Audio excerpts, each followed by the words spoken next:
My name is Kenyon and you're watching Truth Prevaileth Season 1, and we are going to be talking today about the Yahweh dilemma.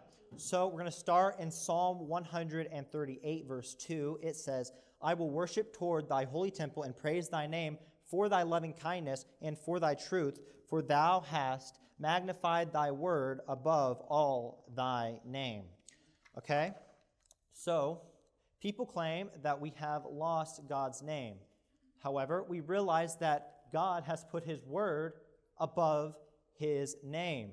And so because God has put his word above his name, if God has preserved his word, he has preserved his name. But if God has not preserved his word, well, then fine, you can claim that God didn't preserve his name. But really, before we get into this, I just want to kind of mention that the whole crux of the debate that we're going to be talking about really just stems from the idea, do you believe God preserved his word or do you not? That's where it all stems from. And so that's just what I wanted to get out of the way. So we're going to start by defining a term called the tetragrammaton. The tetragrammaton is a four-letter word, which is the name of God in Hebrew. So you have, Hebrew is read from right to left. We read in English from left to right. So it would start going this way. You have Hebrew letters Yod, He, Vav, He. So that's the tetragrammaton right there. And so the tetragrammaton is translated and or transliterated. Transliteration is just taking the sounds of a word and putting it into another language. And it's translated this way in different translations. You have Lord, all caps. You have the King James, New International Version, English Standard, etc. God, all caps. You have King James, ESV, etc. Jehovah, you have the King James, New World Translation, and the ASV.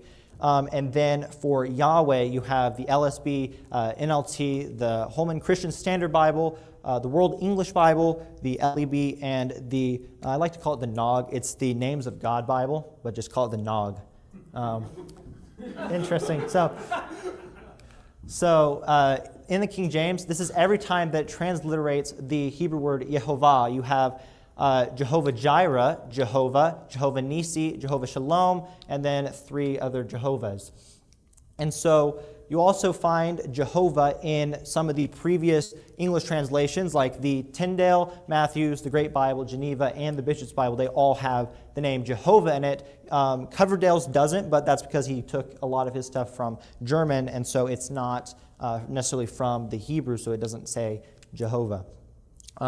In Joshua 1 verse 8 it says, This book of the law shall not depart out of thy mouth, but thou shalt meditate therein day and night, that thou mayst observe to do according to all that is written therein. For then thou shalt make thy way prosperous, and then thou shalt have good success. Now I have just one question when it comes to this verse. In order for the book of the law to not depart out of your mouth, what does that mean?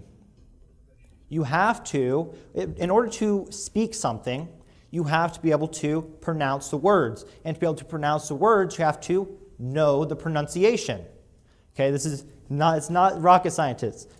And so, in order for you to speak the book of the law, for it to not depart out of your mouth, for you to know how to pronounce it, you have to be able to pronounce it.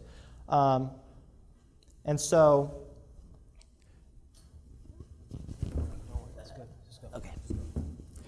So, in order for you to be able to pronounce it, it has to be preserved. And so there are a few reasons that Yahweh is not the name of the Lord. Now, people will say, well, why does it really matter? It's not that important. It's Hebrew. We don't speak Hebrew. Why does it matter? We'll just let people use what they want to call God. Well, in Exodus 23, verse 13, it says, In all things that I have said unto you, be circumspect, and make no mention of the name of other gods, neither let it be heard out of thy mouth. So I'm going to venture to guess God does not want to be called after a pagan god. And you say, well, Yahweh pagan, what are you talking about? Well, Yahweh is Jupiter. Jupiter was the king of the gods of the Romans, the god of the sky and lightning. He is also called Jove. In Latin, Jupiter is spelled Jupiter, and Jove is spelled Jove. The name Jupiter is a combination of Jovis, the genitive form of Jove, and Pater. Together they mean Father Jove. In classical Latin, the I in Jove is pronounced like a Y in yes, the O like the O in off, and the V is pronounced like a W. That makes the transliteration in English according into English, Yahweh according to its pronunciation. So classical Latin, you have Jupiter is Yahweh. That's what we need to establish. That's a pagan god. I'm pretty sure God does not want to be called after a pagan god. And they say, oh, well, the Samaritans used the name Yahweh. And this is actually this is true, and it's actually interesting how this all fits into it. So according to Flavius Josephus, a first-century Jewish historian, during the intertestamental period, which would be the 400 silent years, Antiochus, a persecutor of the Jews, received a letter from the Samaritans, and here's what that letter says. It says, to King Antiochus, the god Epiphanes, a memorial from the Sidonians who live at Shechem. Our forefathers, upon certain frequent plagues, and as following a certain ancient superstition, had a custom of observing that day which by the Jews is called the Sabbath. And when they had erected a temple at the mountain called Gerizim, though without a name, they offered upon it the proper sacrifices. Now, upon the just treatment of these wicked Jews, those that manage their affairs, supposing that we were of kin to them and practice as they do, make us liable to the same accusations, although we be originally Sidonians, as is evident from the public records.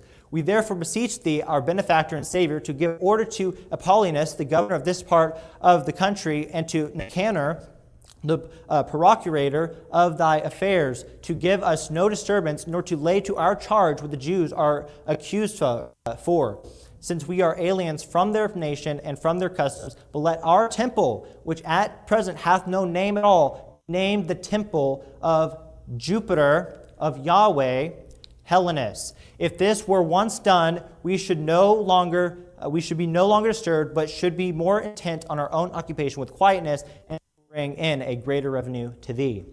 So the Samaritans were worshiping the Roman god Jupiter. They were worshiping Yahweh. So of course, whenever they're talking about God, they're going to use that name. And so people are going, these scholars, they're going to the Samaritans who were paganized in order to supposedly get the name of God. To me, that doesn't make a whole lot of sense. Jesus said in John 4, he said to the woman at the well who was a Samaritan, he said, ye worship ye know not what. They didn't know what they were worshiping. Do you really think that they are the ones that preserved God's name and the Jews didn't? That makes no sense to me. And so they say, no. They stole it from the Jews. The Romans, they took it from the Jews. They stole the name of their God. Well, this is kind of an interesting thing. Why would the Samaritans be like, oh, well, I'm going to go start serving Yahweh when I already do? That makes no sense. But also, this completely ignores the etymology of the word Jupiter.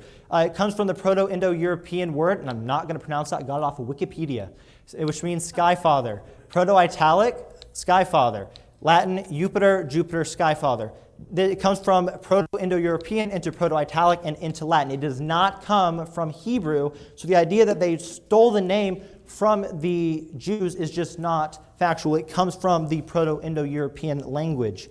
And so they did not steal it from the Jews. It's completely separate. And so that leaves us with the question, how did this get into Christianity? Right? How did this name make its way from pagan Rome into Christianity? Well, first, it starts with the Gnostics. So Epiphanes, in his book Ponnusamy, tells us that some Gnostics used this Greek word, which can be transliterated as Yahweh or Yahweh. One such group was the Marcolitians, who, according to Irenaeus, they created what is known as the secret letter of John. And this is what it says. It says, Yoldabaoth forced Eve. She bore two sons. Elohim was the name of the first. Yahweh was the name of the second. Yahweh is righteous. Elohim is not. So you can see their Gnostic leaning there. And so if you know anything about Gnosticism, what they do is they take Roman and Greek and Plato, and they mix it in with Christianity. So of course they're going to be using the name of a Roman god. That just makes sense. Then we see Theodore of Cyrus, who, according to Nehemiah Gordon, Theodore noticed how the Samaritans were using the name, of God, and he noticed they said Yahweh, and he likely took it from Epiphanes' Pannusamy book. And Theodore probably thought the Samaritans were speaking of the God of the Bible, when in fact they were actually speaking about Jupiter, their pagan god that they were worshiping. Next, so this is what he says. He says the Samaritans call it Yahweh, and obviously there's that. And so then we have Gilbert Grinebrard, and he was a French Benedictine exegete, and he suggested that the Tetragrammaton must mean creator.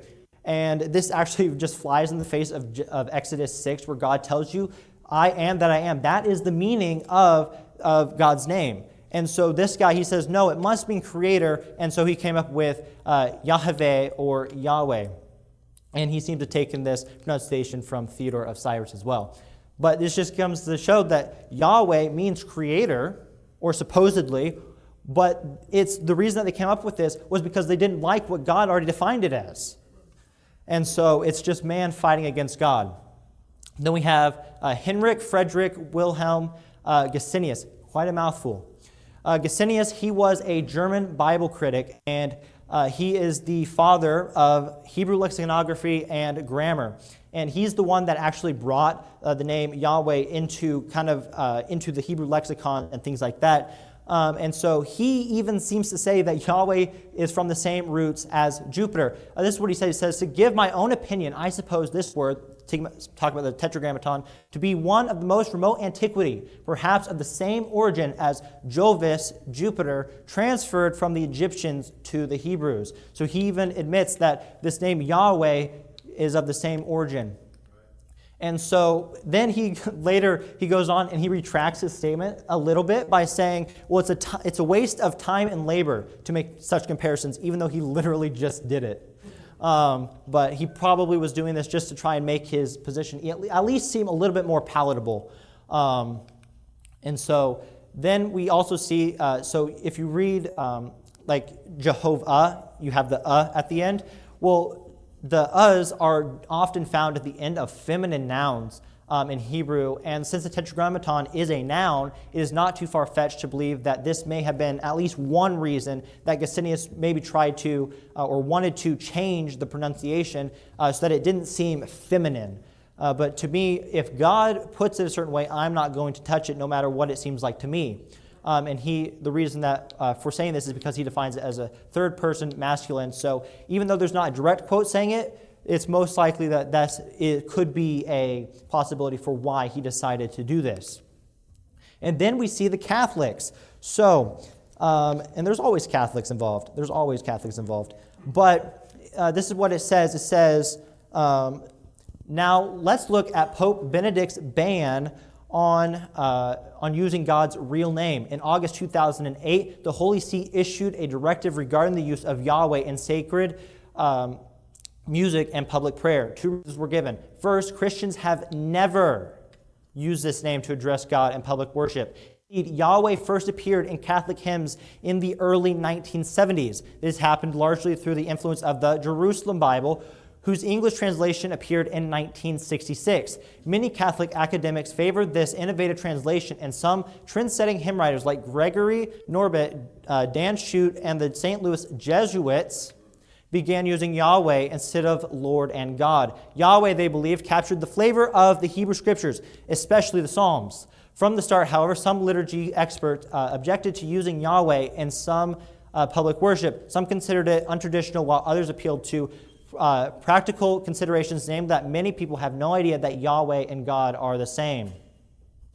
And so even Hebrew itself does not actually allow for the name Yahweh, as surprised as that sounds. So some Hebrew names begin, and again, from right to left, not from left to right, begin with Yod, He, Vav. That's the first three letters of the Tetragrammaton. And whenever that appears, it's always pronounced Yeho. That's how it's always pronounced. So you have, like on here, you have Yehoshaphat, Yehoshua, Yehoram, Jehoiada, and Yehonatan, and there's others like that. But they always have, Yeho is always how it's pronounced. And so it's not Yah, it's Yeho.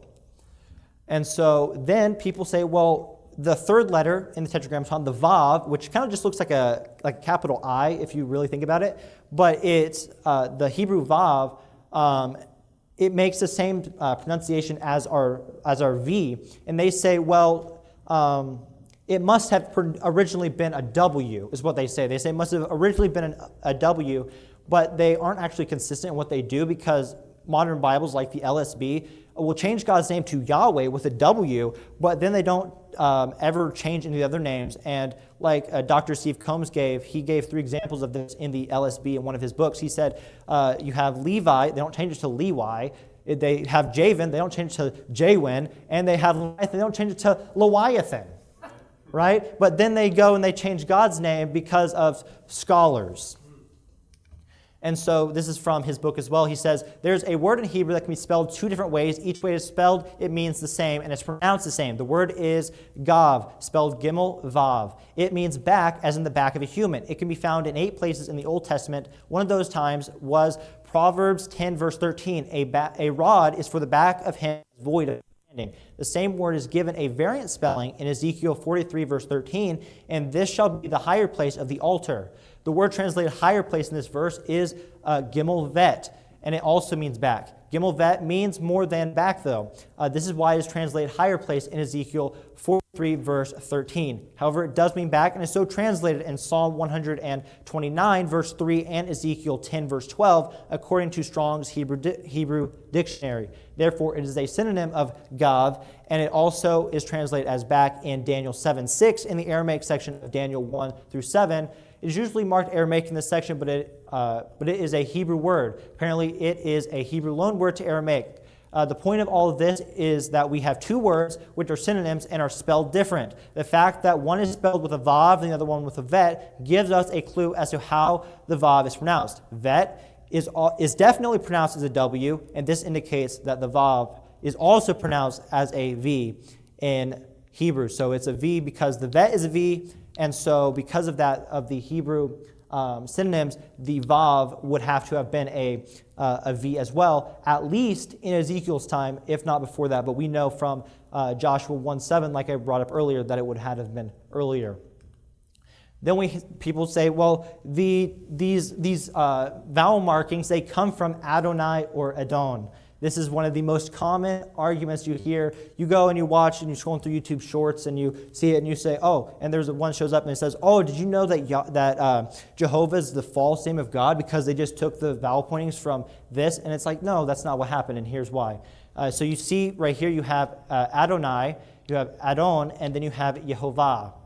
And so we're going to be looking at Adon first. So Adon has 2 of those vowel markings, and it has each diacritic mark is on a separate letter.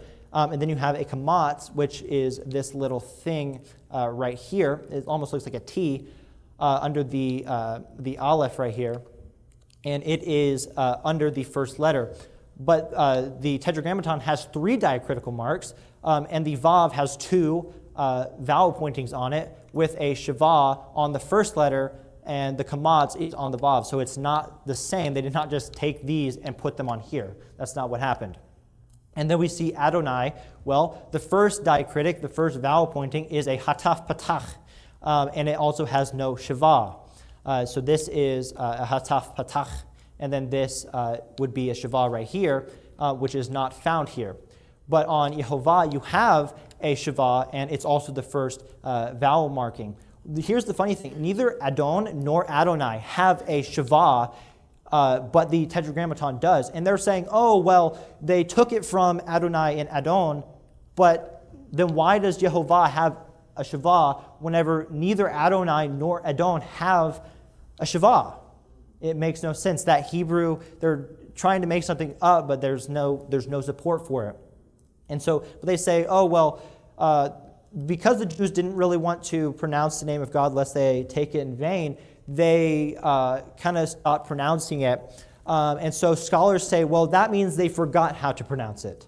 Okay, they stopped using it quite as much, and so they just lost the name and it's gone. Okay, but they say that the reason that what they did is in the 10th century, back whenever they were doing all this with the vowels and stuff, they added the vowel pointings from Adon and or Adonai and added those to the tetragrammaton then, but this could not be further from the truth. So in Hebrew manuscripts which contain vowel pointings, the holam, which is a little dot that you saw above the vav, is missing from the Tetragrammaton in most instances. According to Dr. Steve Combs, most Hebrew manuscripts lack a shavah under the he, making the Hebrew unpronounceable.